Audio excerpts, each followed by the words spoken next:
Assalamualaikum warahmatullahi wabarakatuh. Di sini saya Tri Hendriani dengan NIM D1021211055. Di sini saya akan menjelaskan secara singkat mengenai 3 macam sensor, di mana untuk memenuhi tugas mata kuliah komponen sistem kendali. Nah, sebelum masuk penjelasan lebih lanjut dari berbagai macam sensor, tentunya kita harus mengetahui apa itu sensor dan apa itu transducer. Sensor adalah suatu komponen yang memiliki kemampuan untuk mengubah besaran fisik suatu fisik ke bentuk besaran listrik. Nah, sedangkan transducer itu yaitu sebuah komponen yang memiliki kemampuan untuk mengubah suatu besaran ke besaran yang lain. Nah, di sini sensor termasuk dalam salah satu transducer. Baiklah. Di sini yang pertama saya mengambil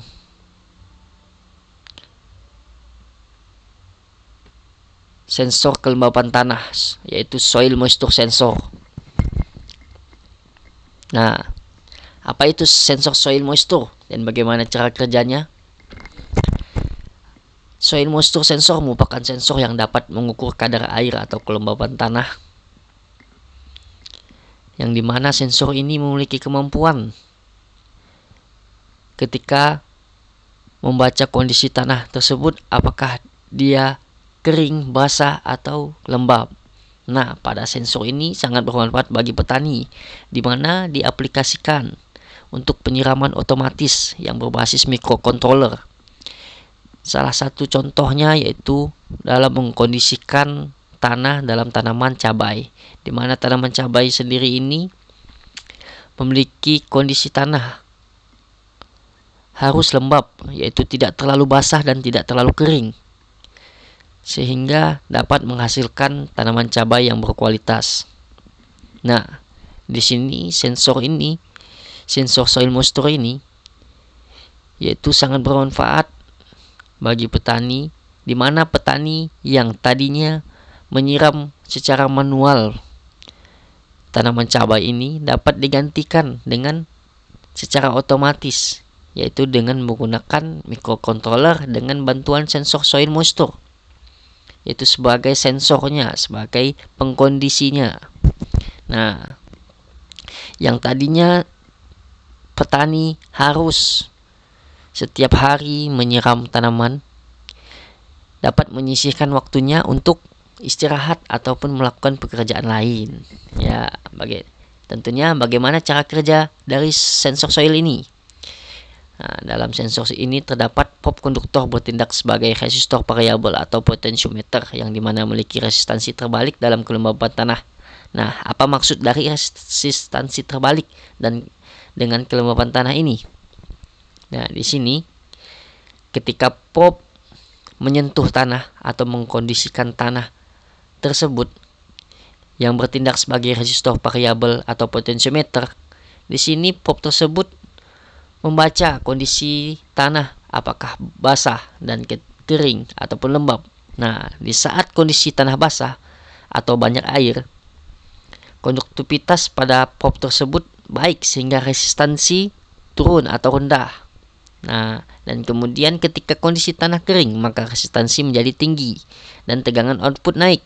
Nah, pada saat itu juga sensor membaca lalu dikirim sinyal ke microcontroller untuk mengoperasikan semisalnya, yaitu aplikasi penyiraman otomatis tersebut.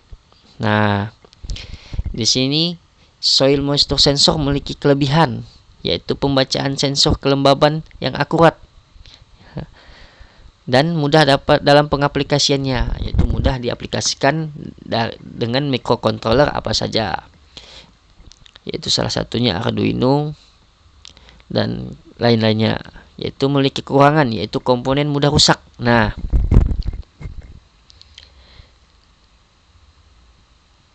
di sini komponen yang mudah rusak yaitu terdapat pada modul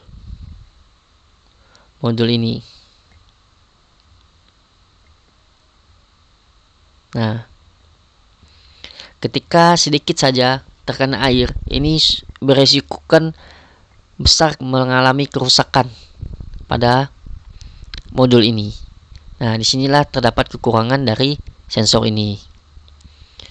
Nah, kemudian selanjutnya yaitu sensor ultrasonik atau sensor jarak. Nah, apakah itu sensor ultrasonik? Nah, di sini sensor ultrasonik adalah sensor yang berfungsi untuk mengubah besaran fisik bunyi ke bentuk besaran listrik dengan menggunakan gelombang ultrasonik. Nah, di sini apakah yang dimaksud dengan gelombang ultrasonik tersebut? Di sini gelombang ultrasonik adalah gelombang yang memiliki frekuensi yang sangat tinggi, yang diantaranya yaitu 20 kHz. Nah, di sini frekuensi tersebut tidak bisa didengar oleh telinga manusia. Di sini sensor ultrasonik memanfaatkan gelombang ultrasonik dalam pemancaran, yaitu dari transmitter ke receiver. Dari transmitter dipancarkan kemudian mengenai objek, lalu objek tersebut memantulkan sinyal kembali dan ditangkap oleh receiver. Nah, bagaimana cara kerja sensor ultrasonik ini? Nah, di sini sinyal ultrasonik dipancarkan dengan frekuensi tertentu. Biasanya digunakan 40 kHz dalam mengukur jarak benda. Sinyal dipancarkan akan merambat sebagai gelombang bunyi.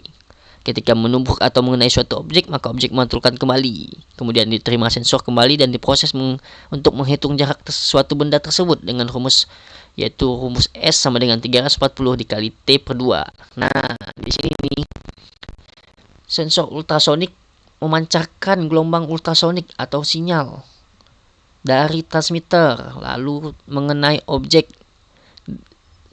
yang belum diketahui jaraknya, kemudian dari objek tersebut memantulkannya kembali, yaitu ditangkap oleh receiver. Nah, pada saat inilah sensor kembali memproses dengan menghitung jarak suatu benda tersebut dengan rumus S sama dengan 340 dikali T per 2, di mana S di sini yaitu jarak yang akan diketahui antara sensor dan suatu objek benda tersebut. Kemudian T di sini yaitu selisih waktu pemancaran yang dipancarkan transmitter lalu ditangkap oleh receiver tersebut. Nah, begitu cara kerja dari sensor ultrasonik. Selanjutnya yaitu sensor TDS. Di mana sensor TDS ini yaitu total dissolved solid. Nah, apa itu sensor TDS? Nah, sensor TDS di sini yaitu sensor yang berfungsi mengubah partikel padat yang terdapat pada air minum yang tidak tampak oleh mata. Nah,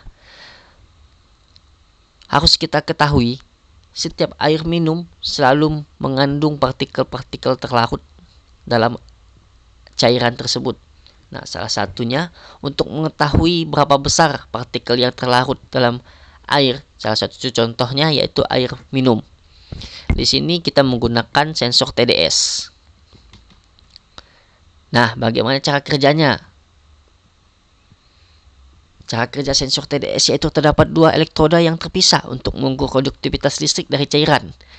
Nah, sifat elektronik atau kandung ion yang terdapat pada cairan akan mengirim sinyal ke modul TDS. Kemudian ditampilkan nilai terkandung dalam cairan tersebut, di mana satuannya digunakan adalah ppm, yaitu part per million. Nah, pada probe ini yaitu memiliki dua batang elektroda di sini, yaitu itu memiliki konduktivitas yang sangat baik, di mana ketika probe ini dicelupkan ke dalam air yang ingin kita ukur, maka elektroda akan mengantarkan konduktivitas dan mengirim sinyal melalui probe ini ke TDS meter atau TDS modul ini, yang dimana TDS modul ini mengoperasikan atau memproses sinyal tersebut ke bentuk kondisi air, yaitu berbentuk ppm tersebut, yaitu part per million tersebut. Nah, berapa besar biasanya air yang layak minum? Nah, air yang layak minum biasanya yaitu sekitar 50 sampai dengan 150 ppm.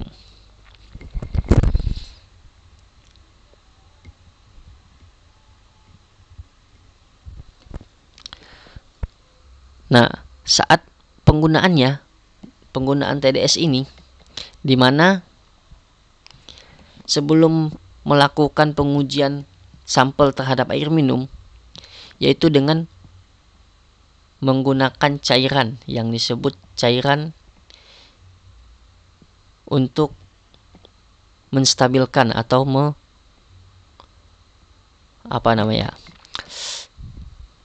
cairan yang dimaksud adalah cairan kalibrasi.